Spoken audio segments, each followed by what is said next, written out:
Allez. Heureusement qu'on va au McDo après, j'ai vu ça. Je suis pas sûr qu'on aura le temps. Ah, j'ai plus de batterie sur mon Apple Watch. Ah putain, allez. J'ai l'impression que ça a pas trop pris. Non, ça a juste. Franchement, ça va. Il n'a même plus que manqué de faire un disjonctage de machin, tu vois. Disjonctage. Disjonctage. Allez. On l'aura bien mérité ce McDo. Je savais que ça allait te faire rire.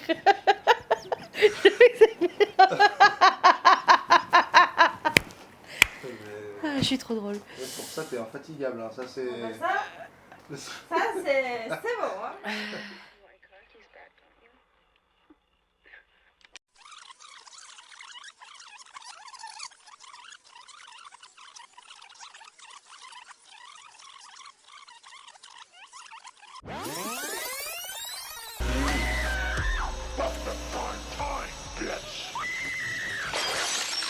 Hello and welcome to Primetime Bitch. Aujourd'hui, on part sur une toute nouvelle thématique proposée par Run Around Hayes, les huis clos. J'ai eu beaucoup de mal à faire un choix pour cette thématique, tant de bons films me venaient en tête. Puis j'ai finalement décidé de revenir sur une sélection de films qui avaient bercé mon adolescence, mais aussi accompagné le début de mon exploration du monde horrifique. Si dans un premier temps j'ai construit mon intérêt pour l'horreur autour des VHS de mes parents, ce n'est que lorsque j'ai eu mon premier lecteur DVD que j'ai enfin pu découvrir une multitude de films. Le premier film dont je vais vous parler aujourd'hui n'est autre que Deux Sœurs, un long métrage sud-coréen réalisé par Kim Ji-won en 2003.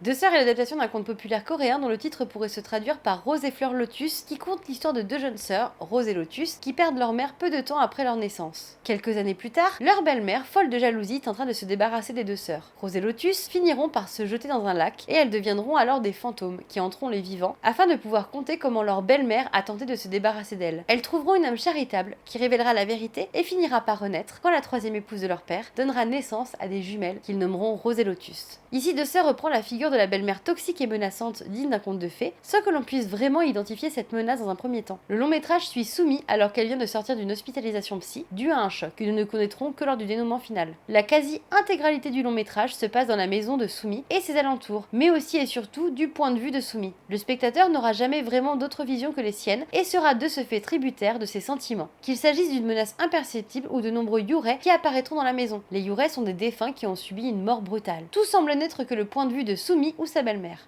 Dès les premiers instants du long métrage, la douceur et la mélancolie des images qui s'animent sous nos yeux s'accompagnent d'une douleur imperceptible. Si Sumi et sa jeune sœur Soo-young semblent vivre un été paisible, il n'en est rien, et la noirceur viendra bientôt camoufler cette douceur mensongère. Deux Sœurs est à la fois un film de fantôme efficace et un drame poignant, qui traite du deuil, du passage à l'âge adulte, mais aussi et surtout du poids de la culpabilité. Ainsi, Sumi vivra dans un monde épouvantable qui n'est autre que la matérialisation de son esprit malade, et ce jusqu'à l'acceptation et le deuil. Sumi ne se pardonne pas, son esprit la punit pour un mal dont elle n'est pas la cause. Ces fantômes illustrent ainsi son mal-être. Le film oscille entre les genres tout en nous laissant dans le flou sur ce fameux événement que toute la famille semble vouloir taire, et je n'en dirai pas plus pour ne pas risquer de gâcher le twist final. En effet, la douceur et la photographie chaleureuse laisseront peu à peu place à la noirceur et à l'épouvante, pour finir en apothéose sur un final glaçant. Enfin, Deux Sœurs est l'un des plus beaux films sur le deuil qu'il m'ait été donné de voir. C'est un film incroyable, sublimé par une mise en scène magistrale, le tout accompagné d'une BO qui m'a instantanément tiré les larmes aux yeux. Il n'est malheureusement pas sorti en Blu-ray en France, mais je ne désespère pas. Le film a connu un remake en 2009 nommé Les Intrus, mais pour le coup, je vous conseille de passer votre chemin.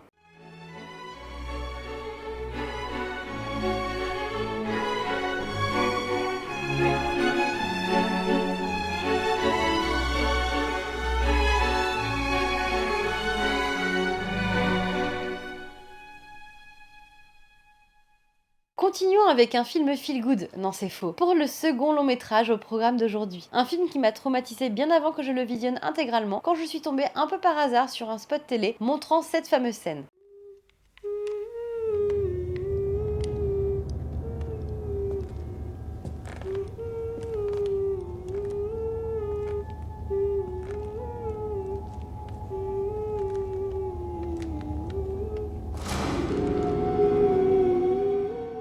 Et oui, vous avez certainement reconnu l'extrait provenant du film Les Autres, sorti en 2001 et réalisé par Alexandro Amenábar. Le long métrage nous plonge en 1945 dans une maison étrange et reculée où vit Grace et ses 2 enfants atteints d'une maladie rare qui les force à vivre constamment dans le noir. Annie et Nicolas souffrent d'une maladie incurable, leur interdisant d'être exposés à la lumière du jour sous peine d'être brûlés par cette dernière. Alors qu'ils attendent le retour de Charles Dufron, des phénomènes inquiétants feront basculer la famille Stewart dans un cauchemar éveillé et petit à petit la frontière entre la réalité et le fantastique s'amenuiront. Les autres tirent son inspiration de 2 sommets du cinéma gothique. Le film Les Innocents, tiré de la nouvelle Le Tour d'écrou, mais aussi le long métrage La Maison du Diable. Le Tour d'écrou est une nouvelle qui a été adaptée maintes fois au cinéma, presque 10 longs métrages au compteur. L'adaptation de 1961 réalisée par Jack Layton est la première mais aussi la meilleure adaptation de la nouvelle. Elle est même supérieure au récit de base. Le film aura un impact tel que les adaptations qui suivront tenteront plus de faire une relecture du film de Clayton que du livre en lui-même. Que lui chanter, point n'écoute, mon maître. Si tu t'en vas, où mon roi dois-je aller? Dernièrement, c'est la réalisation de Mike Flanagan qui s'inspirera du Tour d'écrou avec sa série Bly Manor. Ici, Amenábar nous perd dans les méandres de la demeure des Stewarts. Cette demeure sans fin où tout n'est que recoins et ombres angoissantes s'accompagne des bruits non identifiés qui ne feront qu'accroître le sentiment de malaise qui naît chez le spectateur. Le tout sublimé par une mise en scène sans faille et un jeu d'acteur hors pair. Nicole Kidman est tout simplement hallucinante en mère obsessionnelle et autoritaire. Elle peut tout aussi bien être d'une bienveillance sans faille, puis l'instant d'après, s'avérer être une menace potentielle pour ses enfants. Ainsi, les menaces sont multiples. Elles viennent à la fois de l'omniscience étrange des enfants, des domestiques flippants et surtout de cette mère au bord de la crise de nerfs. Tous les personnages sont ambigus afin de renforcer le mystère autour de cette maison et de ce qui l'habite, jusqu'au twist final. Ici, le huis clos renforce totalement ce sentiment d'enfermement sur nos personnages, nous faisant aussi totalement perdre la notion du temps afin d'appuyer le déboussolement de nos protagonistes, et surtout de Grace Stewart. Dans la tradition des films d'épouvante gothique, la maison devient elle-même un protagoniste de l'histoire. Elle vit et pourrait bien nous révéler ses sombres secrets. Une ambiance suffocante renforcée par un jeu d'ombre et de lumière. En un sens, les autres renversent les codes de l'horreur, en faisant évoluer dans un environnement sombre et rassurant nos protagonistes, tandis que la lumière sera la vraie menace et source de peur. Et je n'en dirai pas plus afin de ne pas vous divulgacher le twist final. Les Autres est une véritable réussite, l'un des meilleurs films d'épouvante des années 2000 pour son twist, son ambiance, mais aussi sa palette de personnages. Le film est sorti en Blu-ray en France et il sortira en novembre en 4K. Qu'avez-vous fait de ma fille? Où est-ce qu'elle est? Qu'est-ce que vous en avez fait? Mais qu'est-ce qui te prend?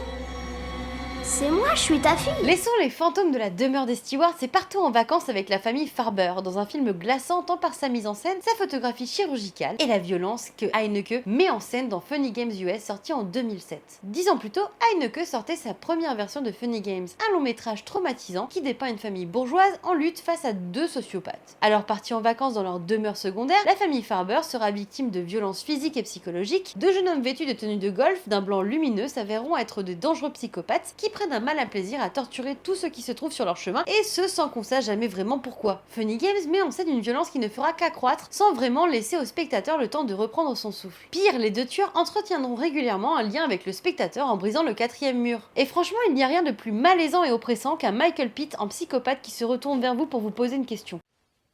Qu'est-ce que vous en dites? Vous croyez qu'ils ont une chance? Personnellement, ces scènes me glacent toujours le sang. Les Farber ne sont pas les premiers, ni les derniers sur la liste de ces 2 jeunes hommes. Mais surtout, ils n'ont aucune chance de survie. Tout ça est vain, et si les spectateurs pensent que l'espoir est permis à la moitié du long métrage, ils finiront par comprendre qu'ils ne sont que les témoins d'un drame qui s'est déjà produit, et qu'il n'y a qu'une seule issue, la mort. Même dans le pire des survival, les spectateurs ont besoin de savoir que les protagonistes ont une chance de survie. Ici, il n'en est rien. Cette fatalité couplée avec le calme chirurgical de Paul et Peter ne fait que renforcer le malaise et l'angoisse du spectateur. De plus, Paul et Peter sont des jeunes hommes qui semblent bien sous tout rapport. Ils passent ainsi des formules de politesse à une violence graphique sans limite. Michael Pitt est d'ailleurs hallucinant dans ce rôle. C'est en partie pour cette raison que je préfère le remake de Heineke à son premier Funny Games. Le film m'a collé à la peau plusieurs semaines après mon premier visionnage et j'enchaînais les cauchemars improbables. Ici, Funny Games US questionne notre rapport à la violence, mais aussi notre position en tant que spectateur face à ce qui s'illustre sous nos yeux. Si Paul interagit avec nous, sommes-nous seulement spectateurs ou bien acteurs de ce qui se trame sous nos yeux? Funny Games US n'est qu'un jeu malsain comme son titre l'indique. Paul et Peter relancent sans cesse la partie, avec de nouveaux joueurs, en pariant avec eux qu'ils ne survivront pas au lever du jour, tout en sachant pertinemment qu'ils sont les maîtres du jeu et que les dés sont déjà cheatés.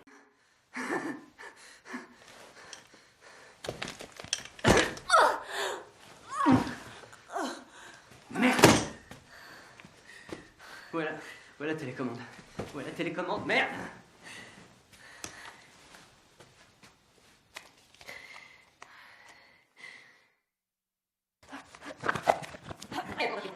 Ce long métrage est et restera un des films inoubliables pour moi, un tour de force pour Haneke que je conseillerais tout de même avec modération.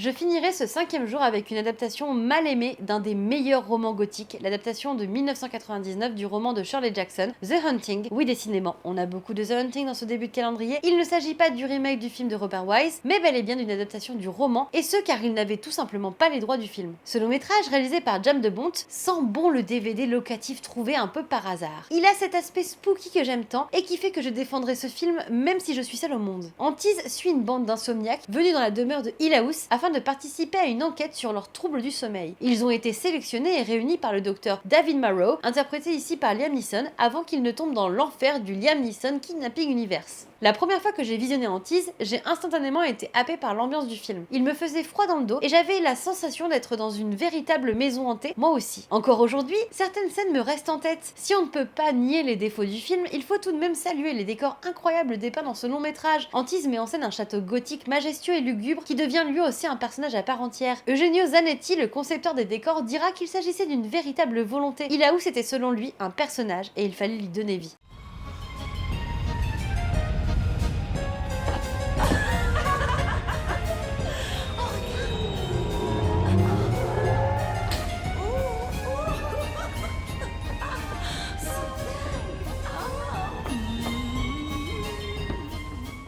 Je pourrais passer des heures à regarder les bonus sur la conception des pièces de ce gigantesque château. Je trouve ça tout simplement fascinant. Ce qui m'avait marqué à l'époque, c'était aussi la similitude entre le film avec la mini-série Rose Red écrite par Stephen King. Et c'est sans grande surprise que j'ai appris des années plus tard que le premier jet du scénario avait été écrit par King lui-même. Il finira par partir du projet tout en gardant son scénario, script qu'il modifiera afin d'écrire la mini-série Rose Red pour la ABC. La boucle est bouclée. Ici, Rose Red s'inspire de la célèbre maison Winchester, mais cette fois-ci en incluant une bande de voyants venus étudier la maison. Cette idée avait aussi été retenu dans le premier jet du scénario de Antise. Et si aujourd'hui Steven Spielberg n'assume plus vraiment son implication dans le projet, il a tout de même été à l'origine de celui-ci. C'est un grand fan du film de Robert Wise qu'il considère comme un classique. Ainsi, il voulait en proposer une relecture, c'est même lui qui avait contacté King afin de travailler sur le projet avec lui, en lui proposant d'écrire l'histoire la plus effrayante jamais écrite. Nul doute que King accepta directement, lui qui considère le roman de Shirley Jackson comme un chef-d'œuvre gothique. Mais pour bon nombre de divergences artistiques, les deux n'arrivèrent jamais à travailler en duo. Spielberg garda tout de même le projet en trouvant un autre scénariste pour le film. Il avait même l'intention de le réaliser lui-même, mais il sera finalement happé par la réal du film Minority Report. Plusieurs noms furent ensuite proposés tels que Wes Craven, mais ce dernier abandonnera le projet pour tourner un petit film du nom de Scream. Antise est clairement pensé comme un blockbuster horrifique. Il a même tendance à être dans la surenchère d'effets spéciaux. Des effets spéciaux tout de même supervisés par Phil Tippett et son équipe. Ouais, il y a pire.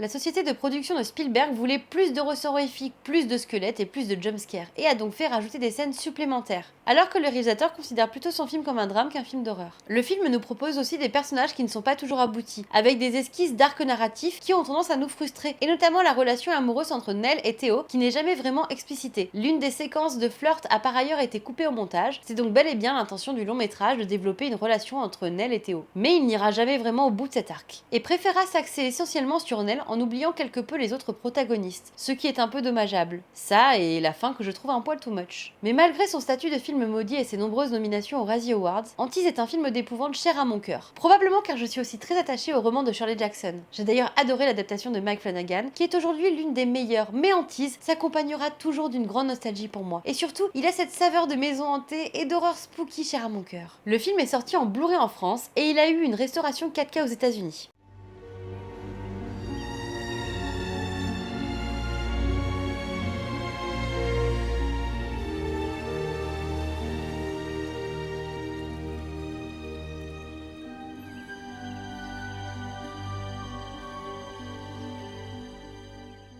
Il est temps à présent de passer à la carte blanche du jour. Aujourd'hui, c'est Cinéma et Politique qui nous proposera sa carte blanche. Pour le calendrier de cette année, je vais vous parler du film Une femme dans une cage de Walter Groman. Une femme dans une cage fait partie d'un cycle de films généralement labellisés sous le terme de exploitation. Entre la fin des années 50 et le début des années 60, le cinéma est en perte de vitesse face à un concurrent de taille que constitue la télévision. And you're set for hours of pure pleasure. Enjoy your favorite programs, black and white or color.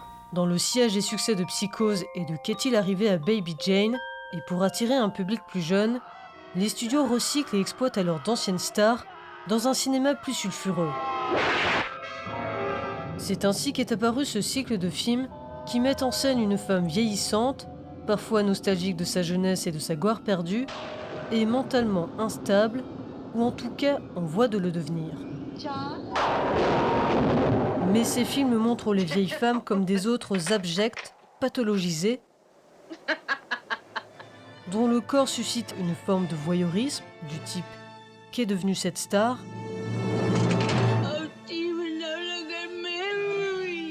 Il rappelle par là à quel point l'agisme et le sexisme sont profondément ancrés dans l'industrie hollywoodienne. Mais personnellement, lorsque je regarde ces films, j'en tire tout de même du plaisir. Peut-être parce que quelque part, l'image de la féminité traditionnelle y est détruite. Et peut-être aussi parce que, malgré tout, les actrices à l'instar de Bette Davis s'y imposent avec une rage, comme si elles disaient « Je ne veux pas devenir invisible, juste parce que je ne suis plus désirable à vos yeux. » Avec curiosité, je me suis donc mise à regarder certains de ces films que liste Peter Chelly dans Grande Dame Guignol Cinéma, A History of Hagorol, From Baby Jane to Mother. Parmi mes agréables découvertes, figure donc ce huis clos, Une femme dans une cage. S'il évoque en ouverture, au détour du son d'une radio, la menace de la guerre nucléaire, le film nous amène vers autre chose qui fait davantage écho aux peurs domestiques. En cela, Une femme dans une cage est emblématique du glissement des angoisses états-uniennes. Par un jour d'été étouffant, Cornelia, interprétée par Olivia de Havilland, se retrouve bloquée dans l'ascenseur de sa luxueuse demeure, puis en déclenchant le système d'alarme, attire des marginaux et délinquants à l'intérieur de sa propriété. Dès son ouverture, ce Home Invasion montre une société industrialisée et moderne où règne l'indifférence, un terrain que le film semble montrer comme propice à la criminalité. Déjà, dans un premier temps, la technologie moderne se retourne contre Cornelia. Son ascenseur qui se bloque, le système d'alarme qui amène cette faune. Puis dans un deuxième temps, le film semble raisonner avec les peurs d'alors à l'égard de la délinquance juvénile qui a fait l'objet d'un intérêt particulier aux États-Unis à partir des années 50, notamment au cinéma. Cornelia dit d'ailleurs à l'un des jeunes voyous qu'il est un charognard produit par l'État-providence et que c'est grâce à ses impôts qu'il peut vivre.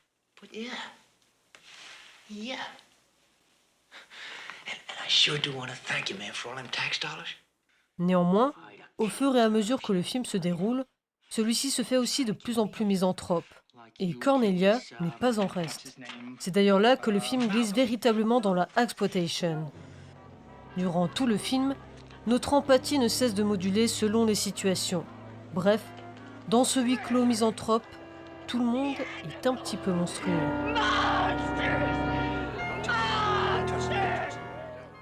Merci beaucoup Cinéma et Politique pour cette carte blanche. N'oubliez pas que si vous souhaitez soutenir la chaîne, j'ai une page Tipeee. N'hésitez pas à me taguer avec le hashtag Welcome to Hollywood 2023 et moi je vous dis à demain pour une nouvelle vidéo. Bonsoir mes petites cools, faites de mauvais rêves.